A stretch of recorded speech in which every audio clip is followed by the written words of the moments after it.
That looks like a strong beam, so I know what to do. Fire in the hole! Did nothing. Okay, I'll shoot infinity. See if that does something. Does nothing. Hey guys, it's Gum here, and we are back for the bonus video of Halo 4. The last time we finished the game, and starting at the end of Heroes to show that you can actually get a vehicle up here to the end of the Reclaimer. So, and the first thing I'm showing off here is the cutscene with the correct lighting thing, which you know, for some reason we didn't get that. The lighting was messed up in the cutscene there. I don't know why. Hopefully it's not here. If not, then it's not really a big deal. You know, but even so, I figured I might as well show it off anyways.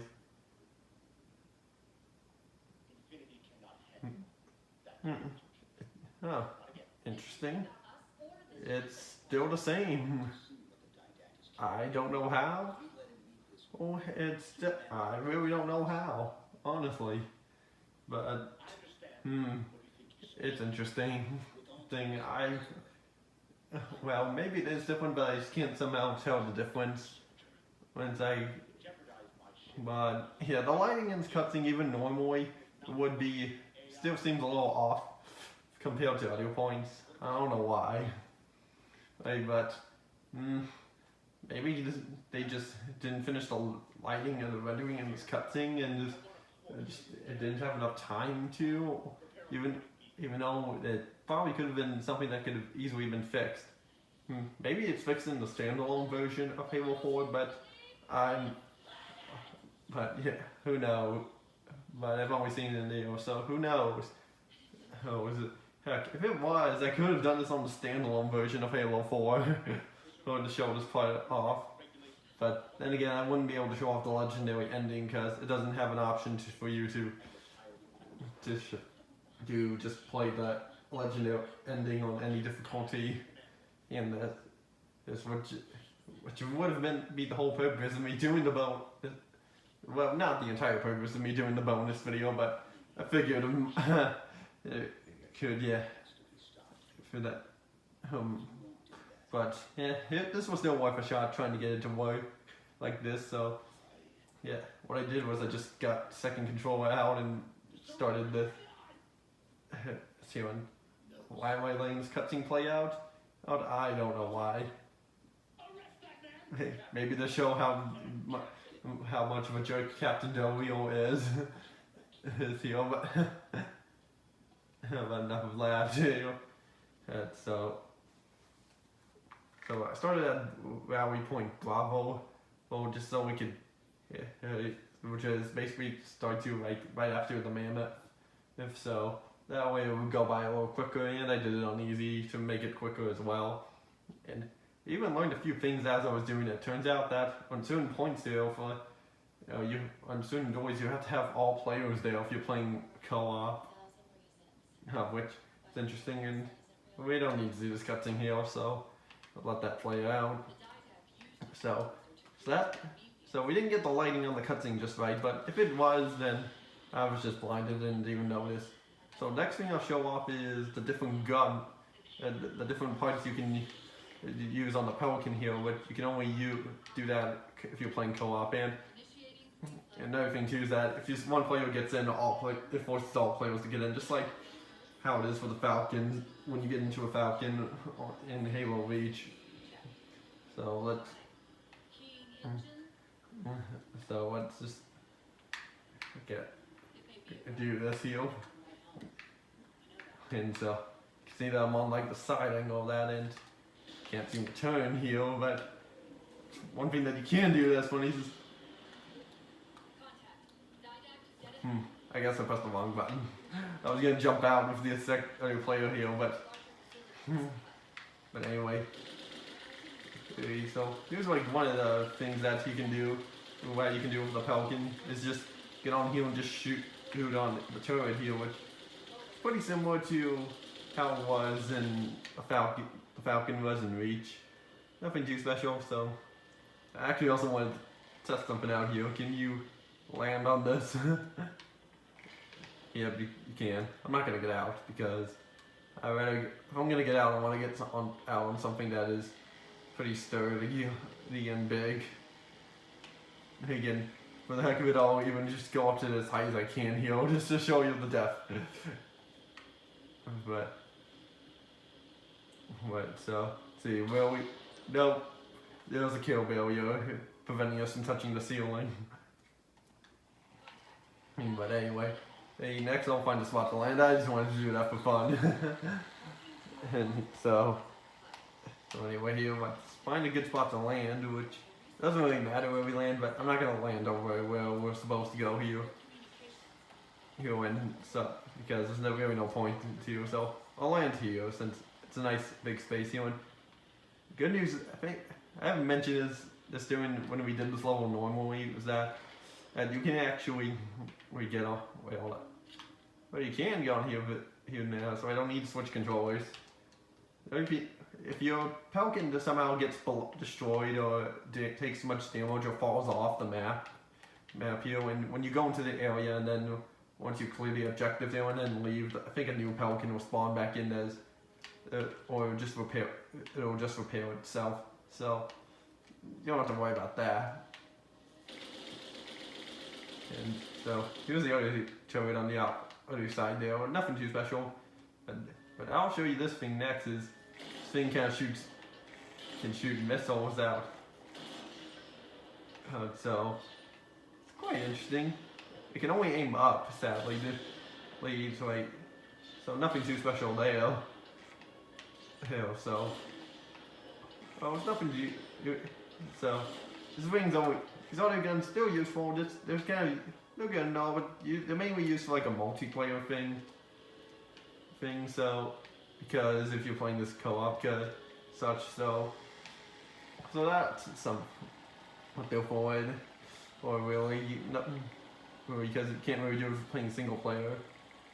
And the next thing I'll show off is the speed run of this level, because believe it or not, you can actually get to the final where you're supposed to go after you clear all the those two objectives first before going to that, and just speed run it. So what you do is you go over here. You can see there's this little crack here that's big enough for the Pelican to fly through, and you can actually land here and get out and just jetpack in there, because there's like a small opening big enough for you to get into. And then you just clear the level normally. So like that, and you had to end. Oh, that's right. I forgot about that, because you have to get both players in there. For some reason it just forces you back into the Pelican if you just leave one player there. So that's. Okay, before we go, now we get out controllers here and do that. Don't know why you didn't gain the extra height from that. But yeah, luckily there's two openings, so two people can approach from two different sides. As if you're playing 4-player, that is. And there we go. Well, we're in here, and now we can clear the level normally. And now it would stop and go on to stop it here, but end the mission here. But there was something that I want to show off that you can do with the Banshees. These later on in this. So it's also actually pretty cool. What you can do with it. And so let's just go over to it. Real quick here.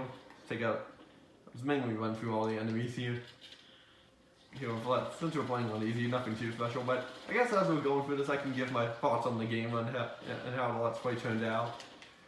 I would say that this game had a really good time vid.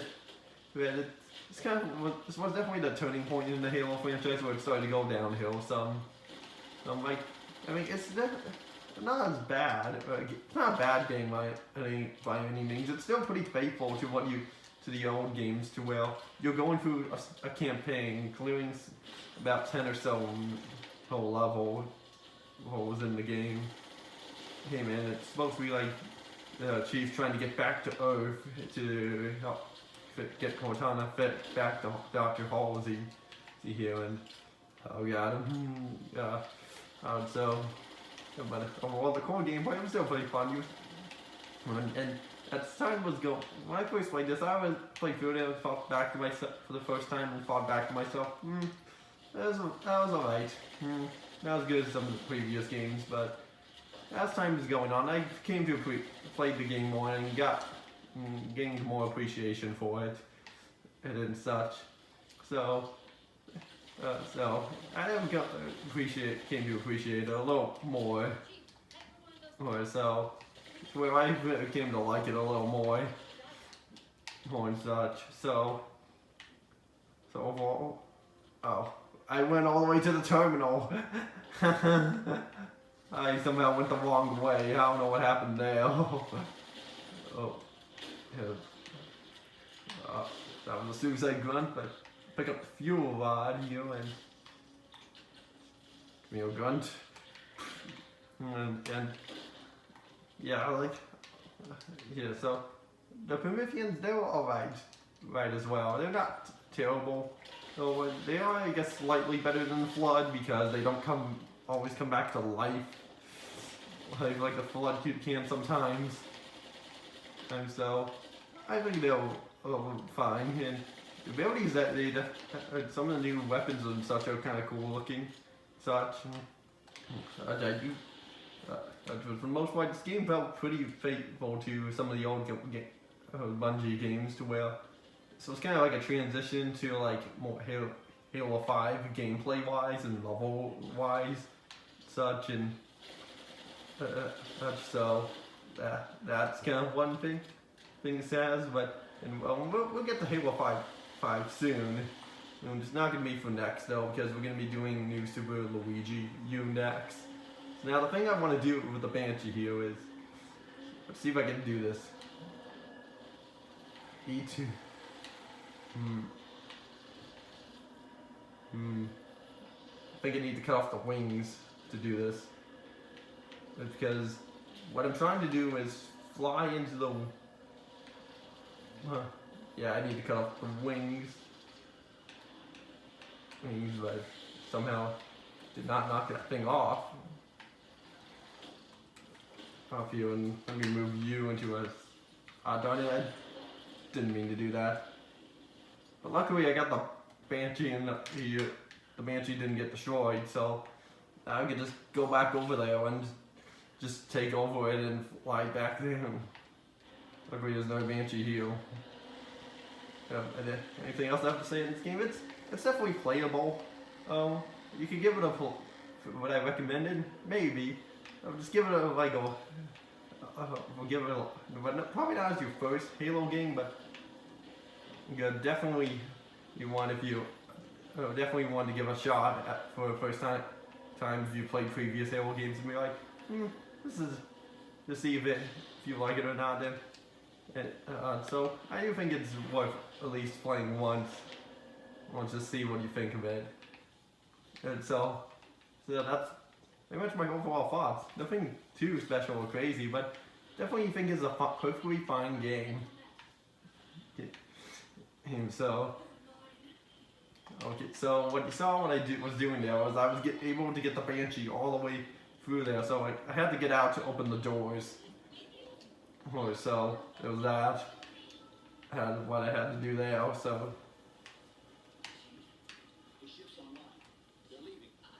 So anyway, what I'm gonna do next is once this window thing opens up, you can you just grab the Banshee and go after them, and what's sadly disappointing is that the cutscene won't play out differently if you have the Banshee here.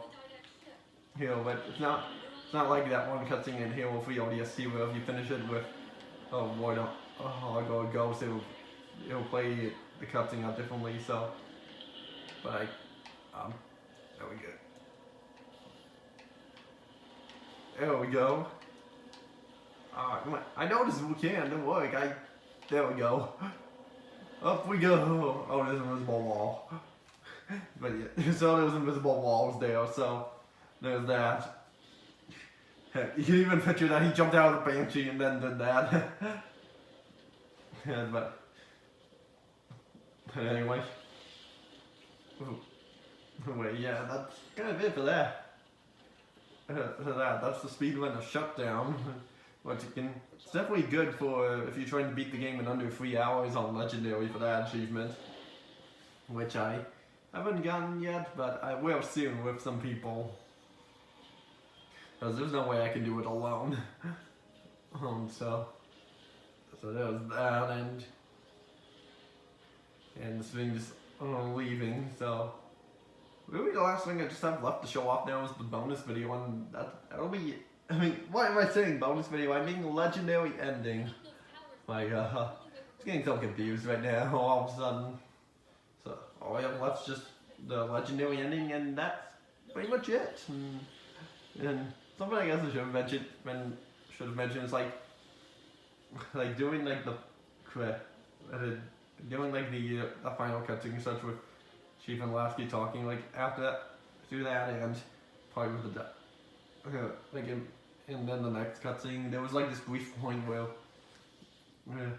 it would show space and such, and Earth was below it, and so that basically that was where the credits would have been if you were playing it standalone way. It's like I'll show it more once we get to it.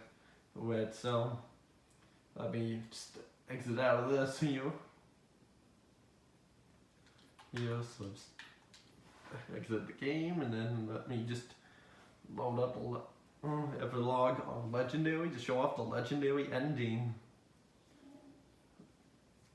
And so let's just do that real quick. First, let me change the mission, and then that. So this should do the trick, and probably should have tested out sooner if you could skip the cutscenes or not, and it'd be fine. But I'm not gonna chance it.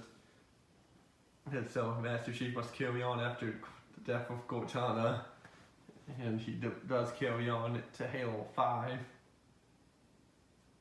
So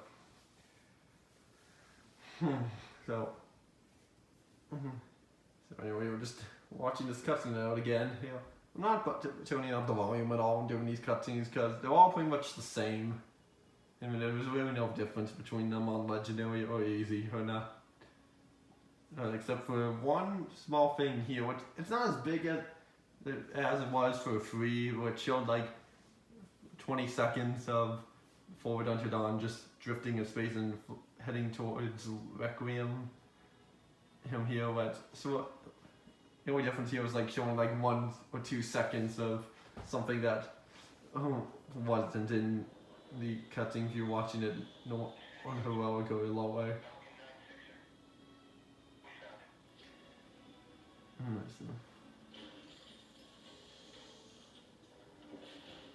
So as we're just slowly going through here and just watching this cutscene over again. And I guess a couple other things I should have mentioned on my thoughts on the game was that, like some of the new guns they added, they were pretty cool and stuff in a way. Such even like some of the Prometheus guns, they definitely did look cool, but honestly the only thing that kind of changed, thing that's kind of bad about the game is Master Chief's armor design. But that's kind of a minor thing because you were playing mostly in first person.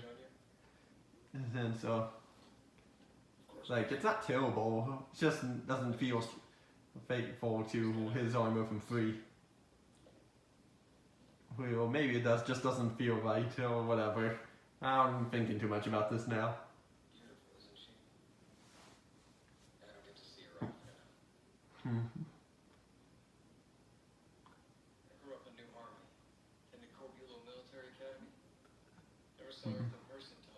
There's one point here that I actually did want to mention, which I don't remember if I don't think I mentioned it. Or maybe I did when at the end of the finale. It's right here. You don't talk much, do you? Lasky says you don't talk much, do you? He hasn't really heard how much Chief has been talking throughout all of Halo 4. Which wasn't the thing with all the previous games. Which I think the idea of the previous games was that when Cortana was talking, it was meant like talking to you, the player itself, of controlling Master Chief. But they changed in here, which I don't really mind that too much.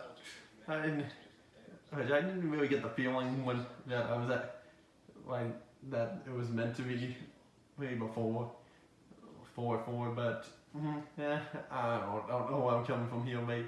Yeah, because it was a little too young from the previous games, a little too young for some of the previous games.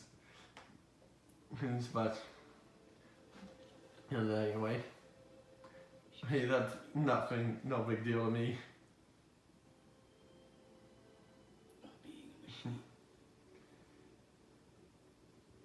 But anyway, let's just that cutscene's over now for the next one, which yeah. The great journey begins with a single step. This is our beginning. Thanks for trusting us with the universe love and you love and joining us on this epic adventure of 343 Industries.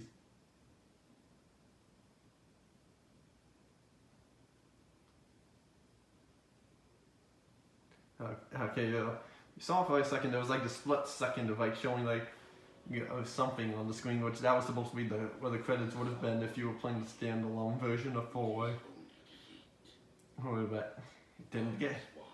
But since they cut the credits out of the Master Chief Collection, they don't include them. And so, the city here kind of looks similar to like that's one city you were in Halo 2, where you had to take down the scale up and you were taking the Scorpion across the bridge. Which, even though that kind of got destroyed, a con explosion through slip space up here. Even though there was a city similar to that, or if it was the same one or not in Halo 3 ODST.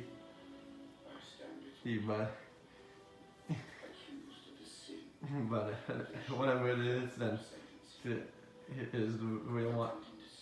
Whatever the answer is, it's no matter as long as it's all safe from Covenant and from Prometheans, which don't really know what happened to the Covenant. They just kind of disappeared and didn't really follow the Didact with them back to Earth. But oh wow. But part that we're showing you is about to come up here in a second here. Yeah, it comes up at the very end. I mean, it's kind of crazy when you see it when you see it for the first time.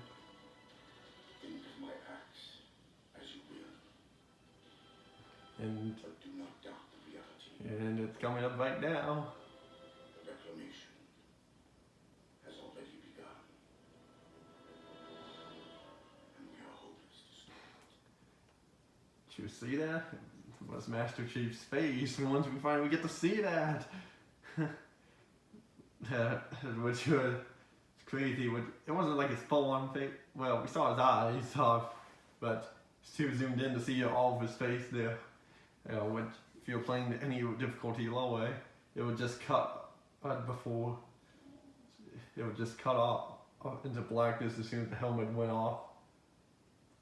But since we showed that off on Legendary, it shows what the shows Master Chief's face for like a little bit there. Who knows if they'll actually have a Legendary ending in Halo Infinite where they show off his full-on face. They were not just a zoomed-in version of zoomed-up face of just his eyes. Who knows? We shall see. We shall see indeed. But yeah, that's pretty much it for Halo 4 here. And that's pretty much all I wanted to show off in the bonus video. There was a couple miscellaneous things I could have shown off, like maybe in Requiem or on the Dawn here, because I don't know, there were a few things there, but I don't know. They didn't seem like too. I just really didn't feel like showing off, because like this little history thing at the beginning of the stage here, where it mentions all Master Chief's journey so far, and a little behind the scene at the beginning of the stage, it also shows some little backstory about the Covenant on how long they've been waiting here for they knew about Requiem and such. And yeah, but I don't think I'll be showing those off here. And that'll be it for this episode here. So I'll see you all next time for the next Let's Play, which will be on New Super Luigi U. So I'll see you all next time.